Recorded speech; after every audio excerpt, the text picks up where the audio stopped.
Today I'm replacing spark plugs on a 2017 Porsche Boxster. First step, you have to remove both the rear wheels. Pull those off, and then on the driver's side you can actually, right through the wheel well, you can access the coil packs. So one torque screw on each coil, undo that plug, and then you can pull these straight out on this side. So I'm going to do that right now.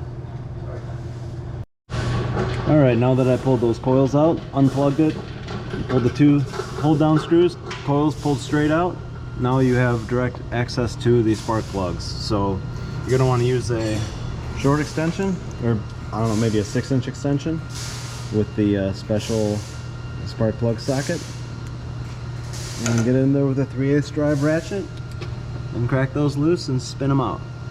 So that's what I'm going to do. Alright, now I'm just going to reinstall the spark plugs, put them in dry. I'm going to put those in and put a little bit of dielectric grease on the ends of the coil. And stick those in, tighten everything up, and then move on to the next side. On the passenger side, it's the same job. You just have to remove this heat shield. There's these 3 inverted Torx bits, screws you have to remove, and with that shield out of the way, you just do everything identical to the other side. So I'm gonna do that now. Well, thanks for watching.